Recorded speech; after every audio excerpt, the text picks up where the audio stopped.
Bienvenidos a este espacio de psicoeducación en trauma craneoencefálico infantil.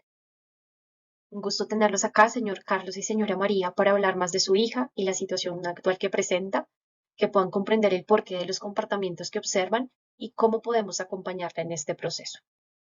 Estos son los temas que vamos a trabajar en este espacio. Para empezar, el trauma craneoencefálico es una lesión en la cabeza causada por una fuerza externa que provoca una alteración a nivel anatómico y o funcional en el cerebro. Puede ser a causa de accidentes, golpes, caídas o deportes de alto impacto que terminan alterando o lesionando las diferentes capas que cubren el cerebro como unos cascos que llamamos meninges y también pues terminan impactando el cerebro en su tejido, lo cual tiene ciertas funciones que terminan estando alteradas. Tenemos tres tipos de trauma craneoencefálico: leve, moderado y grave, dependiendo la gravedad clínica, las causas físicas del impacto y también las puntuaciones en la escala de Glasgow, como se ve en la presentación, y también el tiempo de pérdida del conocimiento que se presenta tan pronto ocurre el accidente. Acá les dejo los diferentes tipos de lesión para que los puedan revisar. En el caso de KPS fue una lesión focal en la parte frontal izquierda y que sepan que la lesión primaria tiene que ver con esos cambios que ocurren inmediatamente el accidente, pasa el accidente, y secundarias son esos eventos que continúan después del impacto a nivel cerebral. Las alteraciones luego de un TCE puede ser tanto en la cognición, en las emociones, en la conducta, a nivel sensorial, motor, de sueño y de alimentación. A nivel cognitivo puede tener alteraciones en todos estos dominios. También puede presentar dificultades emocionales. Y acá también les dejo las diferentes alteraciones de conducta que puede presentar en sus diferentes contextos y también en la parte social. Acá les comparto unas preguntas frecuentes, justo las preguntas que me han venido haciendo, que pues varios son mitos y la idea es que ustedes puedan conocer la realidad en cada uno de los casos. En cuanto a si el trauma craneoencefálico causa un daño permanente, no siempre, depende mucho del tratamiento y la rehabilitación que sea de manera oportuna. Un poco la disciplina y la perseverancia que se tenga en el proceso es importante. Hay algunos casos en los que se han podido recuperar completamente, en otros casos quedan secuelas que se pueden disminuir con un tratamiento adecuado. También algunos dicen que si ya uno ve una recuperación adecuada y efectiva en el niño, no necesita mayor seguimiento o tratamiento. Es importante monitorear esa recuperación en diferentes momentos y sí, como en diferentes tiempos, porque a veces hay síntomas del trauma craneoencefálico que no aparecen inmediatamente, sino que van apareciendo con el tiempo. Y además también suelen decir mucho como que si el daño en un cerebro es joven, se ve menos afectado, o digamos que en el cerebro de un niño, y esto no siempre es así porque pues un niño está en etapa de desarrollo y puede tener secuelas dentro de ese proceso de desarrollo. Entonces, por eso hay que tener cuidado y que puedan, digamos que, estar acompañados de un equipo médico que pueda darles las orientaciones adecuadas.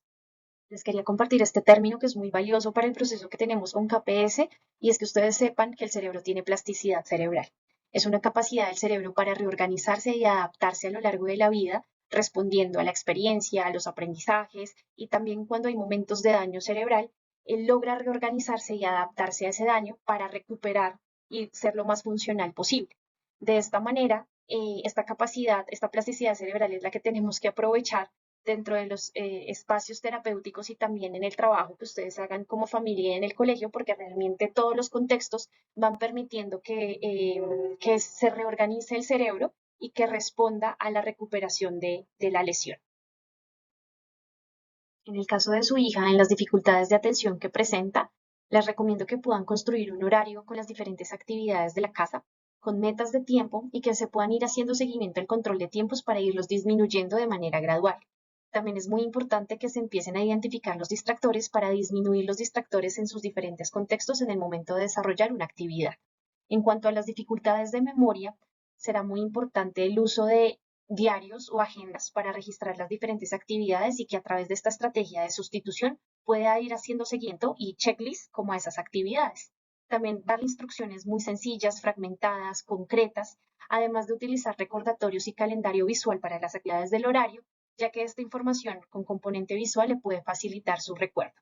En el tema emocional, tiene dificultades en esta gestión emocional y por lo tanto será importante escucharla, estar ahí presente, hacerle preguntas en relación a cómo se siente. La música, ya que es un interés y un gusto de ella, nos ayudará mucho en la parte de la relajación y trabajar esta parte de las emociones y además también trabajar con la respiración.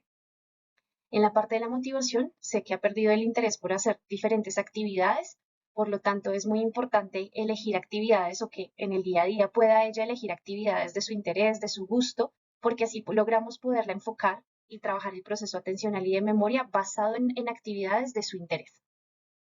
En las dificultades del lenguaje nos puede servir que primero organice sus ideas por escrito antes de decirlas, que ustedes puedan hacerle preguntas puntuales en algunos casos con alternativa de respuesta de sí y no. Cuando comete un error, que la corrijan de manera inmediata y que ejemplifiquen o le den alternativas de cómo expresarse mejor en esos casos.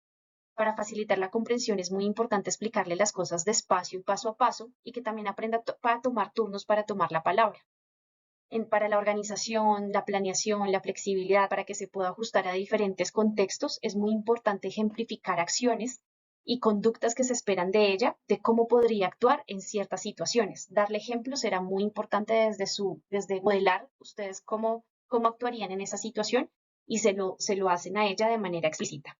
Es importante establecer metas claras. Hay una estrategia del semáforo que les puede servir de cuando esté en rojo, debo parar, en amarillo pienso lo que voy a hacer y en verde ya puedo actuar. En la casa también será importante que puedan establecer límites y normas claras y reforzar el avance que vaya teniendo en el manejo de tiempos, en conductas acertadas y apropiadas que pueda tener en sus diferentes contextos. Yo sé que ella no es tan consciente del déficit que presenta, por eso es tan importante que ustedes sean muy claros de lo que esperan en una tarea puntual de la casa, que puedan promover la reflexión y el análisis de las acciones que está haciendo, que haga una lista de verificación de cumplimiento de ciertas tareas y de la forma en cómo las llevó a cabo, que ustedes puedan hacer retroalimentación de su comportamiento y reconocer ese avance también. Y sirve mucho para la conciencia de lo que está pasando, que ella pueda reflexionar sobre sus acciones. Y como también tenemos que trabajar en su velocidad de procesamiento, yo sé que acá tendremos que tener mucha paciencia y esas metas de tiempo que habíamos hablado nos podrán servir para este caso. Bueno, es importante que sepan sobre el pronóstico. Esto depende de las secuelas que son observadas en la persona, la gravedad de la lesión, la edad, en este caso es algo que nos beneficia, la rapidez del tratamiento recibido. Ustedes han estado muy comprometidos con este proceso y ese ambiente familiar también favorece mucho esa recuperación y esa respuesta y ese compromiso individual de la persona favorece mucho que el pronóstico disminuya cualquier dificultad futura que pueda llegar a presentar. Esta es la hoja de ruta para poder acompañar a KPS en su proceso de recuperación. Es muy importante este espacio de psicoeducación para que ustedes aprendan más sobre el trauma craneoencefálico.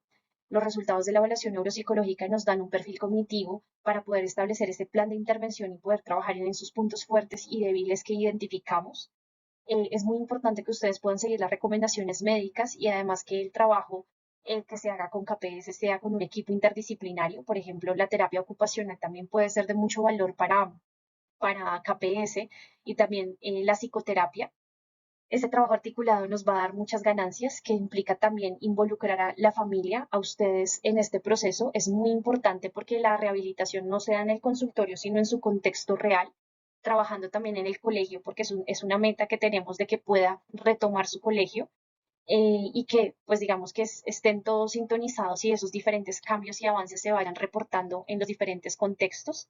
Ese retorno al colegio va a implicar hacer unos ajustes razonables dependiendo pues la evolución que vamos teniendo en el proceso de rehabilitación e ir haciendo el seguimiento y los ajustes dependiendo también todo el feedback que ustedes nos den y que vayan percibiendo de los avances de KPS. Acá les dejo unas páginas web y unos libros de recursos recomendados para que sigan aprendiendo sobre el tema, para que sigan teniendo recomendaciones de valor y que yo sé que no es una situación fácil de manejar, pero ya hay mucho material en los que muchas personas también han pasado por situaciones similares y donde con esa experiencia pueden aprender a manejar mejor esta situación. También les dejo esta guía y este podcast que será de mucha utilidad. Otros recursos recomendados, las referencias para preparar este espacio. Yo sé que esta es una situación desafiante para ustedes, pero confíen que tienen los recursos para sacar adelante este momento y también para acompañar de la mejor manera a KPS. Yo estaría aquí para ustedes y todo el equipo terapéutico. Muchas gracias.